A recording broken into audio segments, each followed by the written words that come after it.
শুরুতে জানিয়ে দেব হিজবুল্লাহর ক্ষেপণাস্ত্র হামলার রেকর্ড ভঙ্গ, উত্তরাঞ্চলে ইসরায়েলিদের যুদ্ধের আশঙ্কা।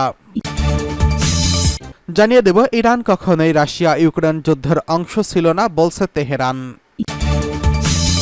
এছাড়া রয়েছে রুশ ভূখণ্ডে হামলায় ইউক্রেনকে অনুমতি দিচ্ছে না যুক্তরাষ্ট্র। জানিয়ে দেব ইউক্রেনের আরও একটি শহর দখলে নেওয়ার দাবি রাশিয়ার। সর্বশেষ জানিয়ে দেব ইরাক থেকে সেনা সরিয়ে নিতে ওয়াশিংটন ও বাগদাদের সমঝোতা হলো। হিজবুল্লাহর ক্ষেপণাস্ত্র হামলার রেকর্ড ভঙ্গ, উত্তরাঞ্চলে ইসরায়েলিদের যুদ্ধের আশঙ্কা। ইহুদিবাদী ইসরায়েলের শাসক গোষ্ঠীর টিভি চ্যানেল 12 লেবাননের হিজবুল্লাহর ব্যাপক প্রতিশোধমূলক হামলার প্রতিক্রিয়ায় বলছে, নেতানিয়াহু দুর্বল ও ব্যর্থ মন্ত্রিসভা ইসরায়েলের উত্তর ভুলে গেছে। অধিকৃত অঞ্চলের উত্তরে বসতি স্থাপনকারী ইহুদিবাদীদের হতাশার অনুভূতি প্রকাশ করে এবং ইহুদিবাদীদের নতুন ক্ষয়ক্ষতি অধিকৃত অঞ্চলে ইসরায়েলের সঙ্গে এই প্রতিরোধকামী সংগঠনটির সংঘাত নিয়ে আজকে পার্স টুডে কিছু সংবাদ পরিবেশন করছেন। আল মানান নেটওয়ার্ক জানিয়েছে, লেবাননের হিজবুল্লাহ ইহুদিবাদী হামলার প্রতিক্রিয়ায় এবং ফিলিস্তিনি জনগণকে সমর্থন করার লক্ষ্যে 6টি বড় আকারে অভিযান অধিকৃত অঞ্চলের উত্তরে শেতুলা, কারিয়াত শামনা, বেইত হিলেল এবং ইব্রিম আল মাউজ, আল আলা, মিরন আল মানারা, জাল এর অবৈধ বসতিগুলোতে ইহুদি সৈন্যদের অবস্থান কেন্দ্রগুলোতে ড্রোন দিয়ে ধ্বংস করেছে। এ সময় কিছু ইহুদিবাদী আহত হয়েছেন। ইহুদিবাদী সেনাবাহিনীর রেডিও স্বীকার করেছে, গত মাসে আগস্ট মাসে লেবানন থেকে অধিকৃত ফিলিস্তিনের উত্তরে মোট 1037টি রকেট নিক্ষেপ করা হয়। ওই প্রতিবেদন অনুসারে আগস্ট মাসে হিজবুল্লাহ অধিকৃত অঞ্চলে প্রতিদিন গড়ে 40টি রকেট ছোড়ে, যা গাজার বিরুদ্ধে ইহুদিবাদী যুদ্ধ শুরুর পর থেকে সর্বোচ্চ সংখ্যক রকেট নিক্ষেপ করেছে। ইহুদিবাদী শাসক গোষ্ঠীর চ্যানেল 12 লেবাননের হিজবুল্লাহর ব্যাপক হামলার প্রতিক্রিয়ায় জানিয়েছে যে দুর্বল এবং ব্যর্থ ইসরায়েলি মন্ত্রিসভা অধিকৃত অঞ্চলের উত্তর ভুলে গেছে এবং কেবল ফিলাডেলফিয়া অক্ষের কথা বলছে। উত্তর ইসরায়েলের নীতি একটি নিয়ন্ত্রণ নীতি নয়। এই নীতির মাধ্যমে ইসরায়েলি মন্ত্রিসভা লেবাননের হিজবুল্লাহকে এই অঞ্চলগুলোতে যা ইচ্ছা করার অনুমতি দিচ্ছে। ইসরায়েলের চ্যানেল 12-এর প্রতিবেদক হেদার গিটিটস বলেছেন, ইসরায়েলি সেনাবাহিনীর আক্রমণ করছে কিন্তু পরিস্থিতি নিয়ন্ত্রণ করতে পারছে না। আমরা যা দেখছি, লেবানন থেকে হামলা বন্ধ হচ্ছে না। লেবাননের হিজবুল্লাহর হামলায় ছত্রছায়ায় কিভাবে তাদের জীবন এভাবে চালিয়ে যাওয়া যায় তা নিয়ে কয়েক লাখ ইহুদিবাদী বসতি স্থাপনকারীদের প্রশ্ন রয়েছে। তারা প্রতিদিন সুরক্ষিত এলাকায় প্রবেশ করছে এবং সাম্প্রতিক সময়, বিশেষ করে সাম্প্রতিক দিনগুলোতে তারা এই বিষয়ে খুবই হতাশ হয়ে পড়েছেন। ইরান কখনোই রাশিয়া ইউক্রেন যুদ্ধের অংশ ছিল না বলছে তেহরান। ইরানের পররাষ্ট্র মন্ত্রণালয়ের মুখপাত্র জোর দিয়ে বলেছেন, ইসলামী প্রজাতন্ত্র ইরান ইউক্রেন সংকটের শুরু থেকে কখনোই এই সংঘাতের সঙ্গে ছিল না। নাসের কানৌনি আরও বলেন, তেহরান সবসময় এই সংকট অবসানে রাজনৈতিক সমাধানকে সমর্থন করে এসেছে। বিশিষ্ট কূটনৈতিক নাসের কানৌনি বলেন, ইউক্রেন সংকটের ব্যাপারে ইরানের নীতিগত এবং ঘোষিত পন্থা অপরিবর্তিত রয়েছে। রাশিয়াকে ইরানের ব্যালিস্টিক ক্ষেপণাস্ত্র দেওয়ার দাবি সম্পর্কে সাংবাদিকদের এক প্রশ্নের জবাবে তিনি এই কথা বলেছেন। ইরান থেকে রাশিয়ার জন্য ব্যালিস্টিক ক্ষেপণাস্ত্র পাঠানো হচ্ছে, কিছু কিছু পশ্চিমা দেশের এইরকম ভিত্তিহীন দাবিকে রাজনৈতিক উদ্দেশ্য প্রণোদিত বলে মন্তব্য করেন নাসের কানৌনি। নাসের কানৌনির বরাত দিয়ে পার্স টুডে আরও জানায়, ইউক্রেন যুদ্ধ শুরুর অনেক আগে থেকেই ইরান ও রাশিয়ার মধ্যে সামরিক সহযোগিতা চলে গেছে।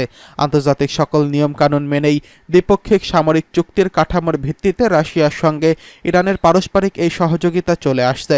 ইরান থেকে রাশিয়ার জন্য ব্যালিস্টিক ক্ষেপণাস্ত্র পাঠানো হচ্ছে, কিন্তু কিছু কিছু পশ্চিমা দেশের এরকম ভিত্তিহীন দাবিকে রাজনৈতিক উদ্দেশ্য প্রণোদিত বলে মন্তব্য করেন নাসের কানৌনি। তেহরান সবসময় এই সংকট অবসানে রাজনৈতিক সমাধানকে সমর্থন করে আসছে। এদিকে রুশ ভূখণ্ডে হামলায় ইউক্রেনকে অনুমতি দিচ্ছে না যুক্তরাষ্ট্র। রুশ ভূখণ্ডে পশ্চিমা অস্ত্র ব্যবহার করে হামলার অনুমতি চেয়ে আসছে ইউক্রেন, তবে দেশটিকে সেই অনুমতি দেয়নি যুক্তরাষ্ট্র। মার্কিন প্রতিরক্ষা সচিব লয়েড অস্টিন বলেন, দূরপাল্লার ক্ষেপণাস্ত্র দিয়ে রাশিয়ার আরও ভেতরে হামলা চালালেও ইউক্রেনের কোনো লাভ হবে না। মার্কিন সংবাদ মাধ্যম পলিটিকো এই খবর জানিয়েছেন। জার্মানির রামেস্টেইন বিমান ঘাঁটিতে সাংবাদিকদের অস্টিন বলেন, রাশিয়ার আগ্রাসনের বিরুদ্ধে প্রতিরক্ষায় মার্কিন ও অন্যান্য পশ্চিমা অস্ত্র দিয়ে রাশিয়ার ভেতরে দূরের লক্ষ্যবস্তুতে আঘাত করা ইউক্রেনের জন্য বড় কোনো পার্থক্য আনবে না। এ সময় ইউক্রেনের প্রেসিডেন্ট ভলোদিমির জেলেনস্কি এবং তথাকথিত ইউক্রেন ডিফেন্স কন্ট্যাক্ট গ্রুপ এর মিত্রদের সঙ্গে দেখা করেন লয়েড অস্টিন। তিনি বলেন, এমন একক কোনো সক্ষমতা নেই যা ইউক্রেন যুদ্ধের মোড় ঘুরিয়ে দিতে পারে। অস্টিন আরও বলেন, রাশিয়া অনেক বড় একটি দেশ, তাই দেশটির অনেক লক্ষ্যবস্তুতেই ইউক্রেন হামলা করার সুযোগ রয়েছে। তারা ইউএভি এবং অন্যান্য যুদ্ধ সরঞ্জাম ব্যবহার করে হামলা চালাতে পারে। ইউক্রেনের অনেক সক্ষমতাই রয়েছে। জেলেনস্কির উদ্দেশ্যে অস্টিন বলেন, আমরা আপনাদের প্রয়োজনের তাগিদ বুঝতে পারছি, আমরাও তাই মনে করি। ওয়াশিংটন তার মিত্ররা ইউক্রেনের প্রতি ব্যাপক সমর্থন অব্যাহত রাখার কথা জানান। এ সময় ইউক্রেনকে শিগগিরই আরও $250 মিলিয়ন নিরাপত্তা সহায়তা দেওয়ার ঘোষণা দেয় যুক্তরাষ্ট্র। এদিকে ইউক্রেনের আরও একটি শহর দখলে নেওয়ার দাবি রাশিয়ার। ইউক্রেনের পূর্বাঞ্চলে আরও একটি শহর দখলে নেওয়ার দাবি করল রাশিয়া। একটি বিবৃতিতে শহরটি মুক্ত করার ঘোষণা দিয়েছে রুশ পররাষ্ট্র মন্ত্রণালয়। এছাড়া শহরটির কাছাকাছি অবস্থিত কৌশলগত পরভস্ক শহরের অগ্রগতির কথাও জানিয়েছেন তারা। এক প্রতিবেদনে রুশ সংবাদ মাধ্যম টিআরটি ওয়ার্ল্ড এই খবর জানিয়েছেন।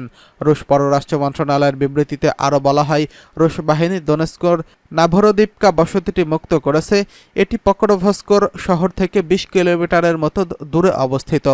কর্মকর্তাদের মতে 2022 সালের ফেব্রুয়ারিতে ইউক্রেন রাশিয়ার সর্বাত্মক হামলা শুরুর আগে শহরটিতে 14,000-এরও বেশি বাসিন্দা ছিল। ওই গ্রীষ্মে মস্কো অঞ্চলটিতে বেশ অগ্রগতি করেছে। একই সঙ্গে রুশ সেনারা কৌশলগত এই শহরটিকে দখলে নেওয়ার পথে। 6 আগস্টের অভ্যন্তরে কুরস্ক অঞ্চলে কিয়েভের আকস্মিক হামলা সত্ত্বেও ক্রমাগতভাবে দোনেস্কের বসতি দখলে নিয়েছিল রুশ সেনারা। বৃহস্পতিবার রাশিয়ার প্রেসিডেন্ট ভ্লাদিমির জেলেনস্কি বলেন, টানা 30 মাস ধরে চলা যুদ্ধের মূল উদ্দেশ্য ছিল ইউক্রেনের দনবাস অঞ্চল দখলে নেওয়া। দোনেস্কো এই অঞ্চলের অন্তর্ভুক্ত। তিনি আরও বলেন, কুরস্কে ইউক্রেনের হামলা এই লক্ষ্য অর্জন করতে আরও সহজ করে দিয়েছে।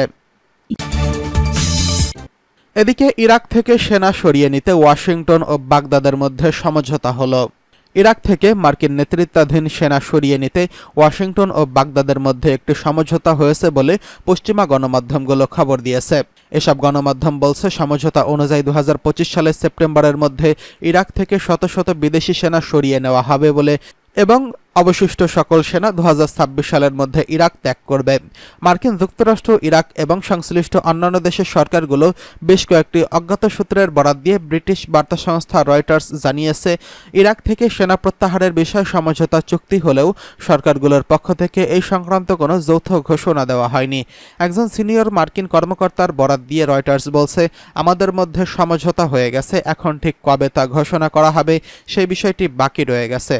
বার্তা সংস্থাটি জানিয়েছে, কয়েক সপ্তাহ আগেই এই সংক্রান্ত যৌথ ঘোষণা দেওয়ার কথা থাকলেও গাজা উপত্যকার উপর ইসরায়েলের গণহত্যামূলক যুদ্ধসহ আঞ্চলিক উত্তেজনাকর পরিস্থিতির কারণে তা সম্ভব হয়নি।